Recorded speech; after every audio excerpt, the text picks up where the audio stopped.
ஒரு ஊர்ல ஆதின்னு ஒரு குட்டி பையன் இருந்தான்.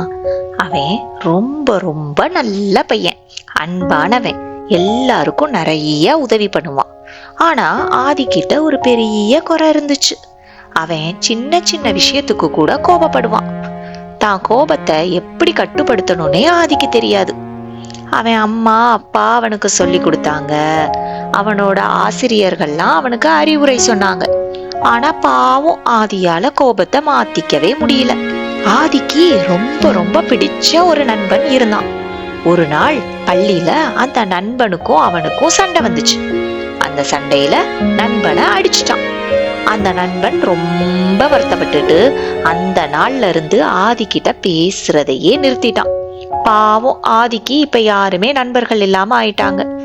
இன்னொரு நாள் என்னாச்சு, ஆதிக்கு ரொம்ப கோபம் வர்றப்ப அவனுக்கு ரொம்ப பிடிச்ச அவனோட பொம்மைய கோபத்துல உடைச்சு போட்டுட்டான். கோபம் போயிடுச்சு, ஆனா பொம்மை திரும்ப வருமா? பாவம் ஆதி ரொம்பவே அன்னைக்கு அழுதான். ஒரு நாள் பரீட்சையெல்லாம் முடிச்சிட்டு விடுமுறைக்கு அவனோட பாட்டி வீட்டுக்கு ஆதி போனா. ஆதிக்கு அவன் பாட்டி வீடுனா ரொம்ப ரொம்ப பிடிக்கும். அந்த வீட்டுல ஒரு அழகான நாய் இருந்துச்சு. அதை பார்த்த உடனே அதை கொஞ்சுறதுக்காக ஆதி ஆசையா அந்த நாய் பக்கத்துல போனான். ஆனா ஆதிய மொத பார்த்த உடனே அந்த நாய்க்கு பயம் வந்துருச்சு.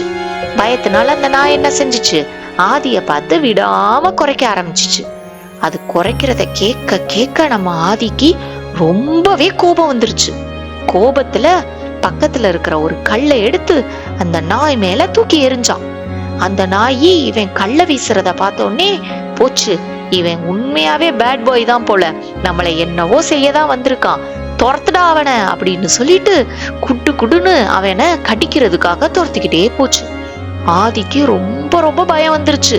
பயத்துல பாட்டி பாட்டி என்னை யாராவது காப்பாத்துங்க அப்படின்னு சொல்லிட்டு ஓடிக்கிட்டே இருந்தான். ஆதியோட பாட்டி அவன் ஓடுறத பார்த்து வேகமா வந்து நாய்கிட்ட இருந்து அவனை காப்பாத்தினான். பின்னாடி என்ன நடந்துச்சுன்னு கேட்ட பாட்டி மெதுவா சொன்னா, ஆதி, நம்ம கோபம் மத்தவங்கள மட்டும் கிடையாது, நம்மளையுமே அழிக்கும். வா, உனக்கு புரியுற மாதிரி நான் சொல்றேன்னு சொல்லி கூட்டிட்டு போனான். கூட்டிட்டு போய் ஒரு அடுப்பு மேல பால் சட்டி வச்சு அந்த பால் பாத்திரம் சூடான பிறகு அந்த பாலை தொட்டு பார்க்க சொன்னான். ஆதி ஒரு விரல உள்ள அசால்ட்டா விட்டான். பார்த்தா பயங்கரமா அவன் கையில சூடு பட்டுருச்சு. பாட்டி, எனக்கு சுடுது, என்னை ஏன் இதுல விட சொன்னீங்க அப்படின்னு கேட்டான். பாத்தியா, ரொம்ப சூடா இருக்கா? உனக்கு கோபமா இருக்கிறப்பையும் நீ இதே மாதிரிதான் சூடா இருப்ப. ஆனா பாரேன் அப்படின்னு சொல்லிட்டு அந்த சூடா இருக்கிற பாலை எடுத்து ஒரு பெரிய பாத்திரத்துல ஊத்துனான்.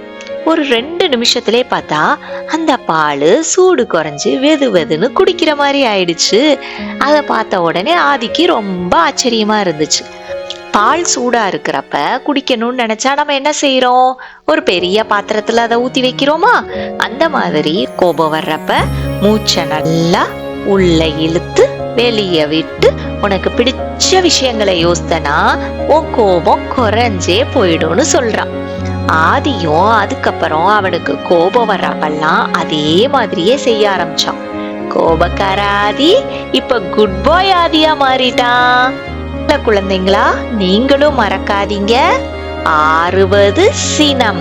எங்க திரும்ப சொல்லுங்க, ஆறுவது சினம்.